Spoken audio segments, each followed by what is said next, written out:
وإذا سمعوا ما أنزل إلى الرسول ترى أعينهم تفيض من الدمع مما عرفوا من الحق يقولون ربنا آمنا فاكتبنا مع الشاهدين وما لنا لا نؤمن بالله وما جاءنا من الحق ونطمع أن يدخلنا ربنا مع القوم الصالحين فأثابهم الله بما قالوا جنات تجري من تحتها الأنهار خالدين فيها وذلك جزاء المحسنين والذين كفروا وكذبوا بآياتنا أولئك أصحاب الجحيم يا أيها الذين آمنوا لا تحرموا طيبات ما أحل الله لكم ولا تعتدوا إن الله لا يحب المعتدين وكلوا مما رزقكم الله حلالا طيبا واتقوا الله الذي أنتم به مؤمنون لا يؤاخذكم الله باللغو في أيمانكم ولكن يؤاخذكم بما عقدتم الأيمان فكفارته إطعام 10 مساكين من أوسط ما تطعمون أهليكم أو كسوتهم أو تحرير رقبة فمن لم يجد فصيام 3 أيام ذلك كفارة أيمانكم إذا حلفتم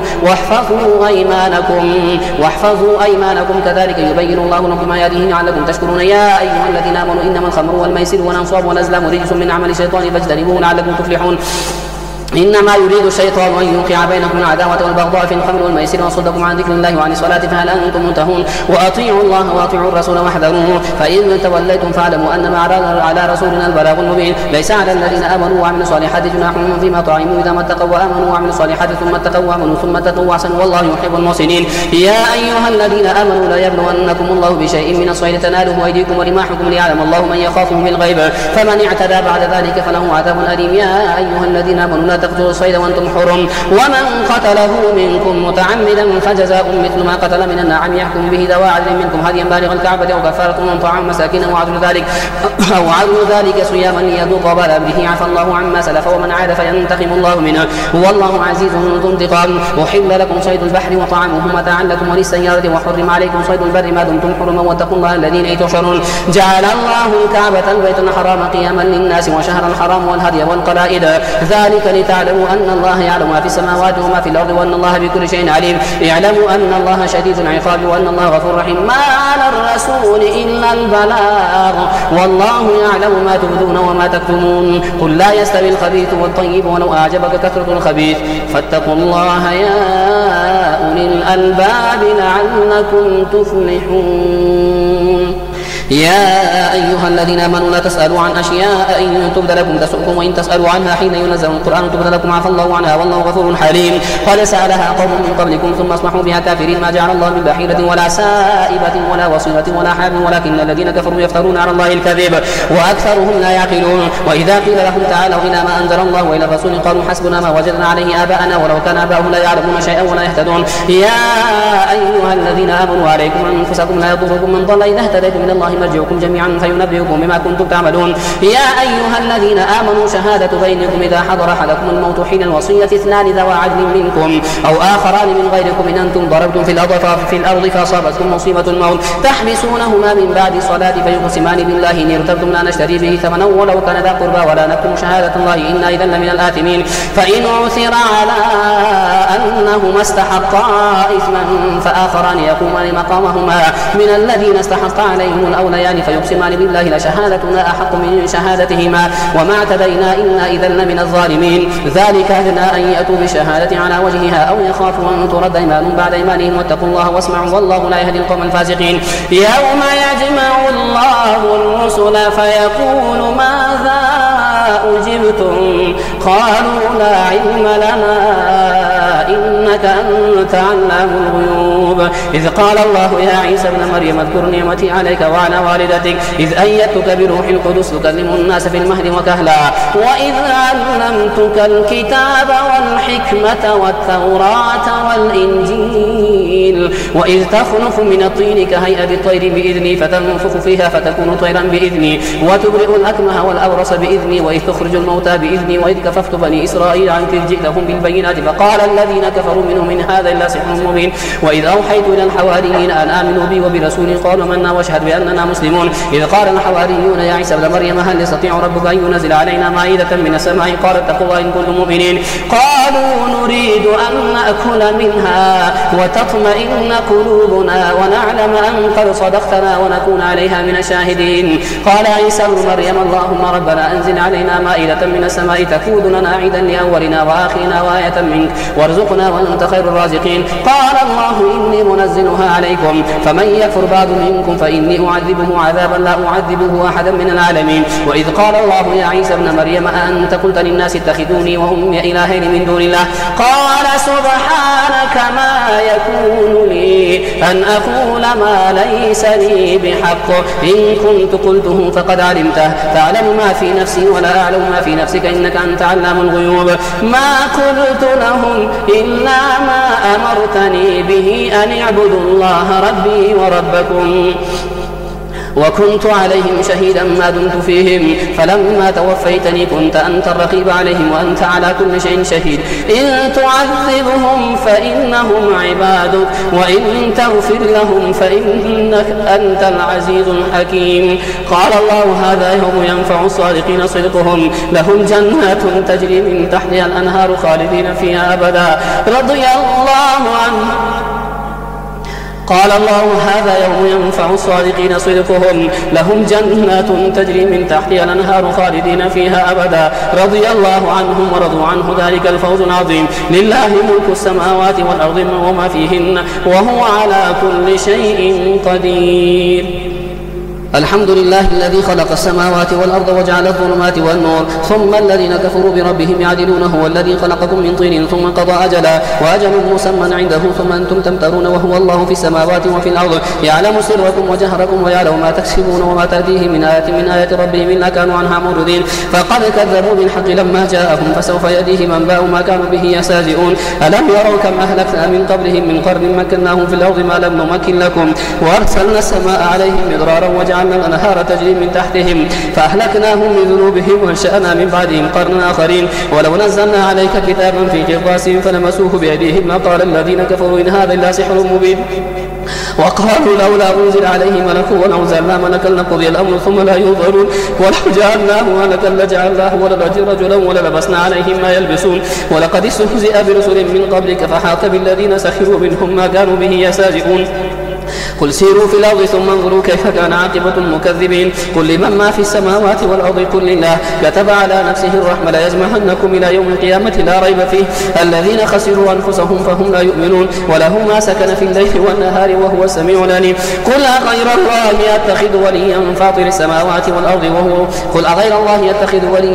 السماوات والأرض وهو يطعم ولا يطعم. قل إني أمرت أن أكون أول من أسلم ولا تكونن من المشركين. قل إني أخاف إن عصيت ربي عذاب يوم عظيم. من يصرف عنه يومئذ فقد رحمه وذلك الفوز المبين. وإن يمسسك الله بضر فلا كاشف له إلا هو وإن يمسسك بخير فهو على كل شيء قدير وهو القاهر فوق عباده وهو الحكيم الخبير. قل أي شيء أكبر شهادة قل الله شهيد بيني وبينكم وأوحي إلي هذا القرآن لأنذركم به ومن بلغ أئنكم لتشهدون أن مع الله آلهة أخرى قل لا أشهد قل إنما هو إله واحد وإنني بريء مما تشركون. الذين آتيناهم الكتاب يعرفونه كما يعرفون أبناءهم الذين خسروا أنفسهم فهم لا يؤمنون. ومن أظلم ممن افترى على الله كذبا وكذب بآياته إنه لا يفلح الظالمون. ويوم نحشرهم جميعا ثم نقول للذين أشركوا أين شركاؤكم الذين كنتم تزعمون ثم لم تكن فتنتهم إلا أن قالوا والله ربنا ما كنا مشركين. انظر كيف كذبوا على أنفسهم وضل عنهم ما كانوا يفترون. ومنهم من يستمع إليك وجعلنا على قلوبهم أكنة أن يفقهوه وفي آذانهم وقرا وإن يروا كل آية لا يؤمنوا بها حتى إذا جاءوك يجادلونك يقول الذين كفروا إن هذا إلا أساطير الأولين وهم ينهون عنه وينأون عنه وإن يهلكون إلا أنفسهم وما يشعرون. ولو ترى إذ وقفوا على النار فقالوا يا ليتنا نرد ولا نكذب بآيات ربنا ونكون من المؤمنين بل بدا لهم ما كانوا يخفون من قبل ولو ردوا لعادوا لما نهوا عنه وإنهم لكاذبون. وقالوا إن هي إلا حياتنا الدنيا وما نحن بمبعوثين. ولو ترى إذ وقفوا على ربهم قال ليس هذا بالحق قالوا بلى وربنا قال فذوقوا العذاب بما كنتم تكفرون. قد خسر الذين كذبوا بلقاء الله حتى إذا جاءتهم الساعة بغتة قالوا يا حسرتنا على ما فرطنا فيها وهم يحملون أوزارهم على ظهورهم ألا ساء ما يزرون. وما الحياة الدنيا إلا لهو ولعب وإن الدار وما الحياة الدنيا إلا لعب ولهو وللدار الآخرة خير للذين يتقون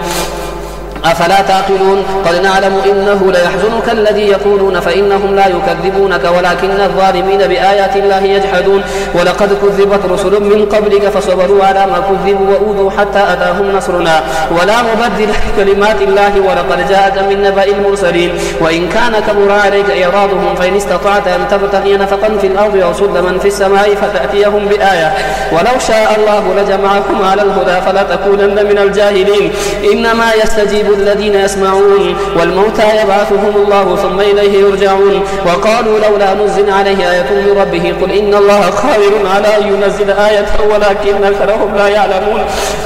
وما من دابة في الأرض ولا طائر يطير بجناحيه إلا أمم أمثالكم ما فرطنا في الكتاب من شيء ثم إلى ربهم يحشرون والذين كذبوا بآياتنا صم وبكم في الظلمات من يشاء الله يضلله ومن يشاء يجعله على صراط مستقيم قل أرأيتكم إن أتاكم عذاب الله وتتقم الساعة وغير الله تدعون إن كنتم صادقين بل إياه تدعون فيكشف ما تدعون إليه إن شاء وتنسون ما تشركون ولقد أرسلنا إلى من قبلك فأخذناهم بالبأساء والضراء لعلهم يتضرعون فلولا إذ جاءهم بأسنا تضرعوا ولكن قست قلوبهم وزين لهم الشيطان ما كانوا يعملون فلما نسوا ما ذكروا به فتحنا عليهم أبواب كل شيء حتى إذا فرحوا بما أوتوا أخذناهم بغتة فإذا هم مبلسون فقطع دابر القوم الذين ظلموا والحمد لله رب العالمين قل أرأيتم إن أخذ الله سمعكم وأبصاركم وختم على قلوبكم من إله غير الله يأتيكم به انظر كيف نصرف الآيات ثم هم يصرفون قل أرأيتكم إن أتاكم عذاب الله بغتة أو جهرة هل يهلك إلا القوم الظالمون وما نرسل المرسلين إلا مبشرين ومنذرين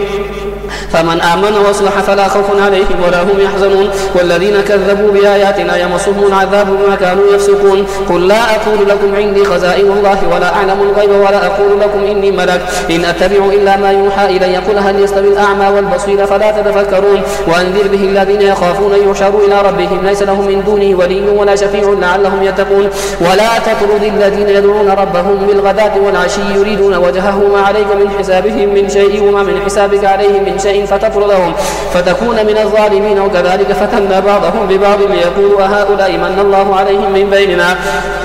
أليس الله بأعلم بالشاكرين وإذا جاءك الذين يؤمنون بآياتنا فقل سلام عليكم كتب ربكم على نفسه الرحمة أنه من عمل منكم سوءا بجهالة ثم تاب من بعده واصلح فأنه غفور رحيم وكذلك نفصل الآيات ولتستبين سبيل المجرمين قل إني نهيت أن أعبد الذين تدعون من دون الله قل لا أتبع أهواءكم قد ضللت إذا وما أنا من المهتدين قل إني على بينة من ربي وكذبتم به ما عندي ما تستعجلون به إن الحكم إلا لله يقص الحق وهو خير الفاصلين قل لو أن عندي ما تستعجلون به لقضي الأمر بيني وبينكم والله أعلم بالظالمين وعنده مفاتح الغيب لا يعلمها إلا هو ويعلم ما في البر والبحر وما تسقط من ورقة إلا يعلمها ولا حبة في ظلمات الأرض ولا رطب ولا يابس إلا في كتاب مبين وهو الذي يتوفاكم بالليل ويعلم ما جرحتم بالنهار ثم يبعثكم فيه ليقضى أجل مسمى ثم إليه مرجعكم ثم ينبئكم بما كنتم تعملون وهو القاهر فوق عباده ويرسل عليكم حفظا حتى إذا جاء أحدكم الموت توفته رسلنا وهم لا يفرطون ثم ردوا إلى الله مولاهم الحق ألا له الحكم وهو أسرع الحاسبين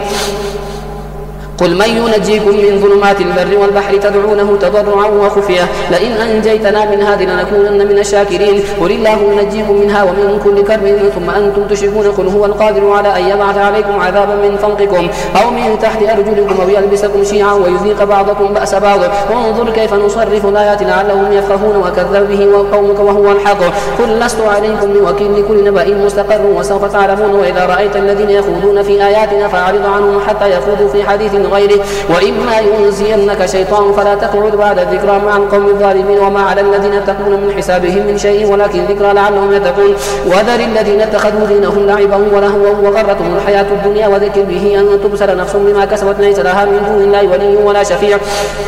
وإن تعدل كل عدل لا يؤخذ من هؤلاء الذين أرسلوا بما كسبوا لهم شراب من حميم وعذاب أليم بما كانوا يكفرون. قل أندعو من دون الله ما لا ينفعنا ولا يضرنا ونرد على أعقابنا بعد إذ هدانا الله كالذي استهوته الشياطين في الأرض حيران واصحابه يدعونه إلى الهدى ائتنا. قل إن هدى الله هو الهدى وأمرنا لنسلم لرب العالمين وأن أقيموا الصلاة واتقوه وهو الذي إليه تحشرون وهو الذي خلق السماوات والأرض بالحق ويوم يقول كن فيكون قوله الحق وله الملك يوم ينفخ في السور عالم الغيب وشهادة وهو الحكيم الخبير. وإذ قال إبراهيم لأبيه آزر أتتخذ أصناما آلهة إني أراك وقومك في ضلال مبين. وكذلك نري إبراهيم ملكوت السماوات والأرض وليكون من الموقنين فلما جن عليه الليل رأى كوكبا قال هذا ربي فلما أفل قال لا أحب الآفلين فلما رأى القمر بازغا قال هذا ربي فلما أفل قال لئن لم يهدني ربي لأكونن من القوم الضالين فلما رأى الشمس بازغة قال هذا ربي هذا أكبر فلما أفلت قال يا قوم إني بريء مما تشركون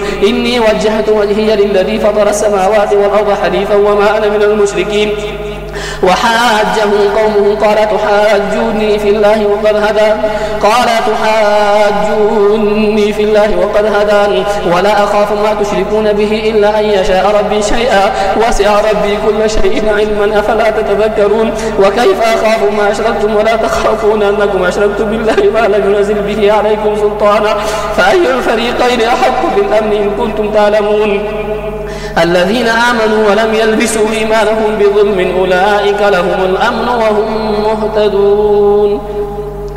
وتلك حجتنا آتيناها إبراهيم على قومه نرفع درجات من نشاء إن ربك حكيم عليم. ووهبنا له إسحاق ويعقوب كلا هدينا ونوحا هدينا من قبل ومن ذريته داود وسليمان وأيوب ويوسف وموسى وهارون وكذلك نجزي المحسنين. وزكريا ويحيى وعيسى وإلياس كل من الصالحين وإسماعيل واليسع ويونس ولوطا وكلا فضلنا على العالمين ومن آبائهم وذرياتهم وإخوانهم واجتبيناهم وهديناهم إلى صراط مستقيم. ذلك هدى الله يهدي به من يشاء من عباده ولو أشركوا لحبط عنهم ما كانوا يعملون. أولئك الذين آتيناهم الكتاب والحكم والنبوة فإن يكفر بها هؤلاء فقد وكلنا بها قوما ليسوا بها بكافرين. أولئك الذين هدى الله فبهداه مقتده. قل لا أسألكم عليه أجرا إن هو إلا ذكرى للعالمين. وما قدر الله حق قدره إذ قالوا ما أنزل الله على بشر من شيء قل من أنزل الكتاب الذي جاء به موسى نورا وهدى للناس تجعلونه قراطيس تبدونها وتخفون كثيرا وعلمتم ما لم تعلموا أنتم ولا آباؤكم قل الله ثم ذرهم في خوضهم يلعبون يلعبون. وهذا كتاب أنزلناه مبارك مصدق الذي بين يديه ولتنذر أم القرى ومن حولها والذين يؤمنون بالآخرة يؤمنون به وهم على صلاتهم يحافظون. ومن أظلم ممن افترى على الله كذبا قال أوحي إلي ولم يوحى إليه شيء ومن قال سأنزل مثل ما أنزل الله ولو ترى إذ الظالمون في غمرات الموت والملائكة باسطوا أيديهم أخرجوا أنفسكم اليوم تجزون عذاب الهون بما كنتم تقولون على الله غير الحق وكنتم عن آياته تستكبرون. ولقد جئتمونا فرادا كما خلقناكم أول مرة وتركتم ما خولناكم وراء ظهوركم وما نرى معكم شفعاءكم الذين زعمتم أنهم فيكم شركاء لقد تقطع بينكم وضل عنكم ما كنتم تزعمون. إن الله فالق الحب والنوى يخرج الحي من الميت ومخرج الميت من الحي ذلكم الله فأنى تؤفكون. فالق الإصباح وجعل الليل سكنا والشمس والقمر حسبانا ذلك تقدير عزيز عليم. وهو الذي جعل لكم النجوم لتهتدوا بها في ظلمات البر والبحر قد فصلنا الآيات لقوم يعلمون. وهو الذي أنشأكم من نفس واحدة فمستقر ومستودع قد فصلنا الآيات لقوم يفقهون. وهو الذي أنزل من السماء ماء فأخرجنا به نبات كل شيء فأخرجنا منه خضرا نخرج منه حبا متراكبا ومن النخل من طلعها قنوان دانية